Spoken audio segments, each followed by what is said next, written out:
पाकिस्तान के वजूद के लिए काल साबित हुआ है। और इस ऑपरेशन के दौरान भारतीय सेनाएं पाकिस्तान के ऊपर डबल स्ट्राइक कर रही थी। आसमान से पाकिस्तान के एयरबेस पर कहर बरपा रही थी, जबकि समंदर में उसकी नेवी हमले की जद में थी। और इस हमले की नुमाइंदगी कर रहा था दुनिया के टॉप 10 एयरक्राफ्ट कैरियर में शामिल आईएनएस विक्रांत। जी हां, 54 साल से आईएनएस विक्रांत पाकिस्तान के लिए दहशत की वजह बना हुआ है। लक्ष्य दुरंत है, यात्राएं दिगंत है, समंदर और चुनौतियां अनंत है। तो भारत का उत्तर है विक्रांत।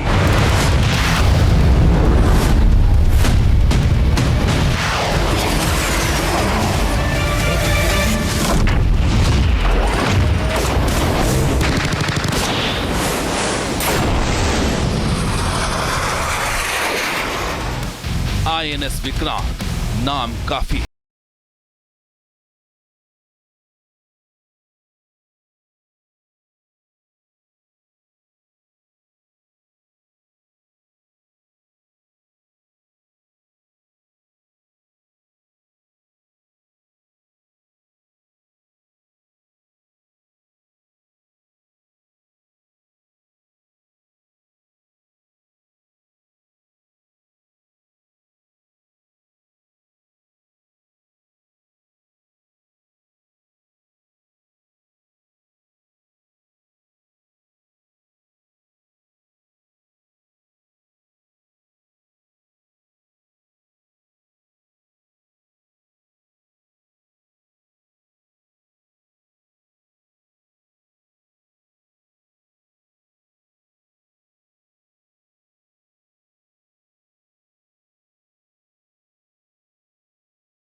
आते हैं तो भारतीय वायुसेना की गर्जना से दहल जाते हैं।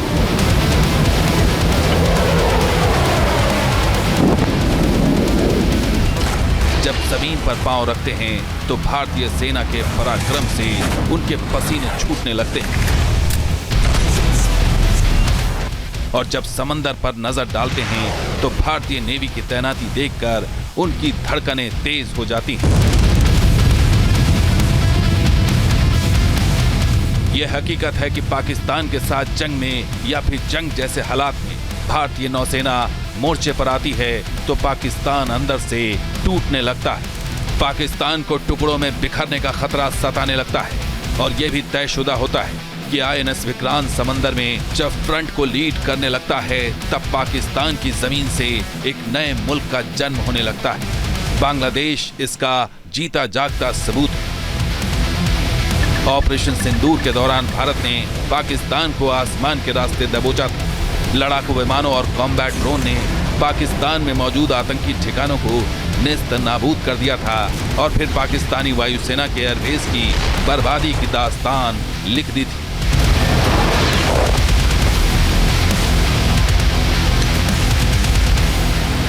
इस मिलिट्री ऑपरेशन में एक तरफ इंडियन एयरफोर्स पाकिस्तान की बुनियाद हिला दी तो दूसरी तरफ अरब सागर की लहरों पर मौजूद इंडियन नेवी के वॉरशिप और एयरक्राफ्ट कैरियर आईएनएस विक्रांत ने उसकी पूरी नेवी को खात्मे की कगार पर लाकर खड़ा कर दिया था।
भारतीय नौसेना की तैनाती किस लेवल की थी और पाकिस्तान को कितने रणनीतिक तरीके से घेर लिया गया था और कैसे कराची निशाने पर था, वाइस एडमिरल AN प्रमोद ने खुद इसकी तस्दीक की थी।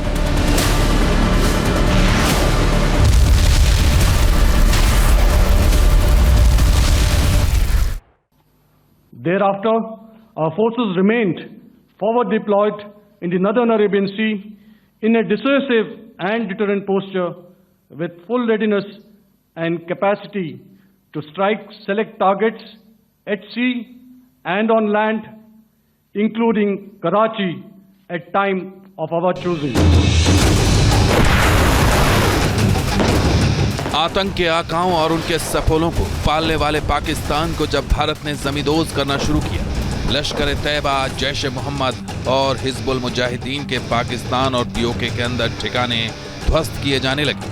पाकिस्तानी नेवी में भी हड़कंप मच गया। भारतीय वायुसेना ताबड़तोड़ हमलों को अंजाम दे रही थी और भारतीय नौसेना समंदर में पाकिस्तान के विनाश का खाका खींच रही थी।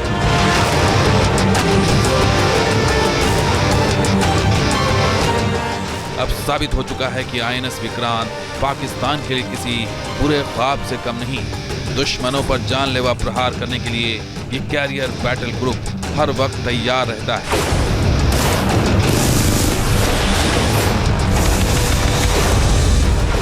22 अप्रैल को पहलगाम में पाकिस्तान परस्त आतंकियों ने जब 26 बेगुनाहों का खून बहाया था, उस वक्त ही जवाबी तैयारी शुरू हो गई थी। कराची से 600 से 700 किलोमीटर दूर INS विक्रांत की मौजूदगी तय कर चुकी थी कि यह कोई रूटीन नेवल तैनाती नहीं थी, बल्कि पाकिस्तान के खिलाफ ताकत की नुमाइश का साफ साफ सिग्नल था। भारत की इस कार्रवाई से दबाव महसूस कर रहे इस्लामाबाद में बैठे सियासतदान और पाकिस्तानी मिलिट्री हेडक्वार्टर रावलपिंडी में बैठे फौजी अफसरों के ऊपर खतरे की तलवार मंडराने लगी थी। पहलगाम हमले के बाद भारत ने पाकिस्तान की जमीन को हिलाने के लिए सिंधु जल समझौते को स्थगित करने और वाघा अटारी बॉर्डर को बंद करने के साथ ही कई बड़े फैसले लिए थे। लेकिन एक सबसे बड़ा मूव अरब सागर में INS विक्रांत को हमले के लिए तैयार करने का था। वैसे भी अरब सागर में INS विक्रांत की रणनीतिक तरीके से उपस्थिति किसी भी वक्त कराची के लिए खतरे का सबब बन सकती थी।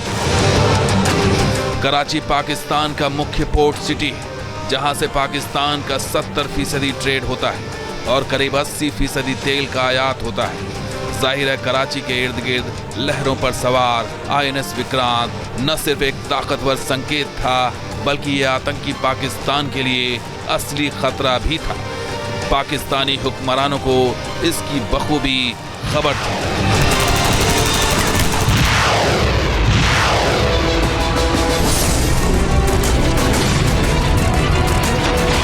दरअसल INS विक्रांत भारतीय नेवी की डॉक्ट्रीन का मुख्य स्तंभ है। यह एयरक्राफ्ट कैरियर दुश्मनों पर एक मनोवैज्ञानिक दबाव की तरह है। ऑपरेशन सिंदूर के वक्त पाकिस्तान ने इसकी धमक अपने बेहद करीब महसूस की। भारतीय नौसेना ने अरब सागर के फॉरवर्ड पोस्ट पर कम से कम 36 जहाजों को तैनात कर दिया था। ये बेड़े INS विक्रांत की नुमाइंदगी में ही हाहाकार मचाने की तैयारी कर रहे थे। केवल एक आदेश की जरूरत थी और कराची पर कहर टूटने वाला था।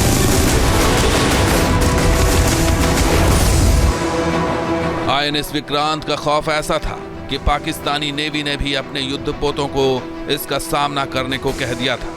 पाकिस्तान के पास 30 से भी कम वॉरशिप है, जबकि भारत ने अपने बेड़ों की इतनी बड़ी फौज अरब सागर में तैनात कर दी थी कि पाकिस्तानी नेवी पौनी दिखने लगी थी। बर्बादी की दहशत उसे सताने लगी थी। INS विक्रांत के सामने पाकिस्तानी नेवी के जंगी जहाजों की हालत ऐसी हो गई कि वो कराची के तटीय इलाके से आगे बढ़ने की हिम्मत तक नहीं जुटा सके थे। जाहिर है पाकिस्तानी नेवी के पास जवाब देने की ताकत नहीं थी। भारतीय बेड़ों की जबरदस्त घेराबंदी को देखते हुए समंदर में मौजूद पाकिस्तान के कई जहाजों को रास्ता तक बदल लेना पड़ा था। भारत के हमले का डर इतना था कि पाकिस्तान को निवारिया की भी वार्निंग जारी करनी पड़ी थी। कोई मुल्क निवारिया चेतावनी उस वक्त जारी करता है जब समंदर में संकट की स्थिति पैदा हो जाती है। पहलगाम हमले के 4 दिन के अंदर ही भारत ने अरब सागर में वॉर एक्सरसाइज किया था और ऑपरेशनल तैयारी की जांच परख की थी। इसमें युद्धपोतों की रणनीतिक पोजीशन पर तैनाती के अलावा मिसाइलों की टेस्टिंग भी शामिल थी। यानी पहलगाम हमले के 96 घंटे के भीतर भारतीय नौसेना पाकिस्तान को तिहरा झटका देने के लिए अरब सागर के हर कोने में मौजूद थी। यही वजह है कि एक तरफ भारत ऑपरेशन सिंदूर को अंजाम दे रहा था, जबकि पाकिस्तानी नेवी कराची के बंदरगाह की हदों में ही सिमटी हुई थी।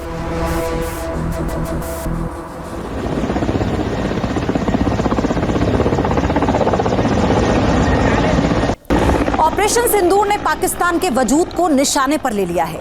ये ऐसा मिलिट्री ऑपरेशन साबित हुआ जिसने पाकिस्तान को चीन जैसे मुल्कों का पिटा हुआ एक कमजोर मोहरा बना दिया है।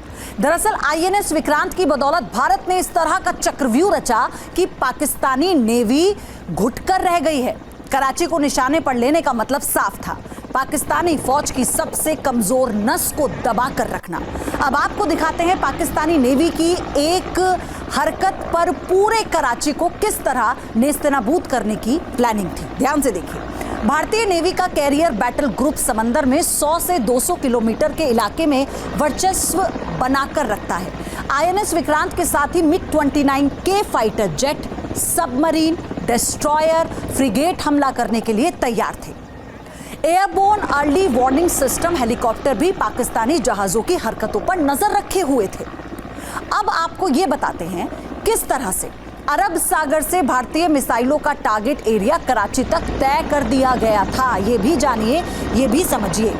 जानकारी के मुताबिक भारतीय नौसेना के जहाजों पर ब्रह्मोस मिसाइलें, शॉर्ट रेंज की सरफेस टू एयर मिसाइलें तैनात थी। वरुणास्त्र जैसे टॉर्पीडो से लेस 7 वॉरशिप भी तैयार थे, जो किसी भी पाकिस्तानी वॉरशिप और कराची के बंदरगाह को बर्बाद कर सकते थे। भारतीय नौसेना की 6 सबमरीन भी वॉर मोड में थी। इनके अलावा आईएनएस तुशील और 7 स्टील्थ गाइडेड फ्रिगेट भी ऑर्डर का इंतजार कर रहे थे। इन सभी वॉरशिप, फ्रिगेट और डिस्ट्रॉयर के सेंसर और कम्युनिकेशन लिंक जुड़ चुके थे। एक एक डेटा शेयर किए जा रहे थे। भारतीय नौसेना की एक पूरी यूनिट हमले के लिए तैयार थी। पाकिस्तान के पास भारत के जंगी मूड का कोई जवाब नहीं था। पूरी पाकिस्तानी नेवी सहम चुकी थी। पाकिस्तानी हुक्मरानों के सामने सीज फायर की गुहार लगाने के सिवा दूसरा कोई चारा नहीं बचा था। यानी ऑपरेशन सिंदूर के दौरान भी पाकिस्तान के खिलाफ आईएनएस विक्रांत गेम चेंजर साबित हुआ और उसके सामने 1971 का मंजर घूमने लगा था।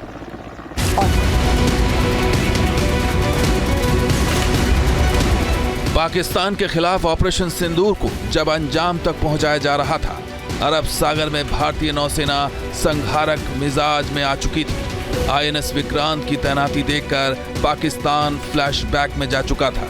1971 की जंग की मात की याद से उसके अंदर कपकपी छूट रही थी। 54 साल बाद आईएनएस विक्रांत एक बार फिर पाकिस्तानी नेवी के लिए काल साबित होने वाला था। भारत के सबसे विश्वसनीय एयरक्राफ्ट कैरियर को समंदर पर तैरता सैन्य किला कहा जाता है। समंदर की लहरों को चीर कर आगे बढ़ते आईएनएस विक्रांत को देखते ही दुश्मन का दिल दहल उठता है। समंदर पर कुलांचे भरता ये एक एयरबेस है और पावरफुल स्ट्राइक फोर्स भी। 1971 में कराची यानी पश्चिमी पाकिस्तान से लेकर चटगांव यानी तत्कालीन पूर्वी पाकिस्तान तक आईएनएस विक्रांत ने अपनी ताकत का लोहा मनवाया था। समुद्री रास्ते में इसने न सिर्फ पाकिस्तान की सैन्य साजिशों का खात्मा किया था, बल्कि पाकिस्तानी नौसेना के तमाम ठिकानों को पूरी तरह से ध्वस्त कर दिया था। बांग्लादेश की आज़ादी मुमकिन होने के पीछे भी आईएनएस विक्रांत का हाथ माना जाता है, क्योंकि 1971 में खौफ में आ चुकी पाकिस्तानी नौसेना इस विमान करना चाहती थी। इसके लिए गाजी नाम की एक सबमरीन को जिम्मेदारी दी गई थी, लेकिन भारतीय नौसेना की चालाकी पाकिस्तान समझ नहीं पाया और उसकी सबमरीन गाजी ही समंदर की गहराइयों में हमेशा के लिए गुम हो गई। 3 साल पहले 2022 में आईएनएस विक्रांत नए अवतार में दिखा। विक्रांत विशाल है, विराट है, विहंगम है, विक्रांत विशिष्ट है, विक्रांत विशेष भी है। विक्रांत केवल एक युद्धपोत नहीं है, ये 21वीं सदी के भारत के परिश्रम, प्रतिभा, प्रभाव और प्रतिबद्धता का प्रमाण है। आईएनएस विक्रांत में अटैक और डिफेंस दोनों की ताकत है। आईएनएस विक्रांत में 30 लड़ाकू विमानों को ले जाने की क्षमता है। इनमें मिग-29, सी हॉक मल्टी रोल हेलीकॉप्टर भी शामिल है। इसे ब्रह्मोस और बराक मिसाइलों के सिस्टम से लैस किया गया है। इस विमान वाहक बोट में 18 डेक है और करीब 1600 सैनिकों के रहने की व्यवस्था है। आईएनएस विक्रांत 262 मीटर लंबा और 59 मीटर चौड़ा है। इसका वजन 45,000 टन है और इसकी स्ट्राइकिंग फोर्स की रेंज 1500 किलोमीटर है। विक्रांत जो कि भारत में बना है वो 45,000 टन उसकी वाटर की डिस्प्लेसमेंट है, जो कि एयरक्राफ्ट कैरियर की मेजरमेंट है। ये 30 एयरक्राफ्ट ले सकता है, जिसमें फाइटर जेट भी शामिल हैं, अटैक हेलीकॉप्टर भी शामिल हैं, दूसरे हेलीकॉप्टर भी शामिल हैं, जो कि नेवी को एक बहुत बड़ी ताकत देती है। टेक ऑफ के लिए, स्की जंप और लैंडिंग के लिए एरेस्टर वायर सिस्टम भी इस एयरक्राफ्ट कैरियर में फिट किया गया है। अपनी इस अद्वितीय शक्ति की वजह से आईएनएस विक्रांत का नया वर्जन दुनिया के टॉप 10 एयरक्राफ्ट कैरियर में शुमार है। सबसे खास बात, आईएनएस विक्रांत स्वदेशी एयरक्राफ्ट कैरियर है, जिसे कोचिन शिपयार्ड ने बनाया है। पाकिस्तान के ऊपर आईएनएस विक्रांत की दबिश पूरी दुनिया देख चुकी है।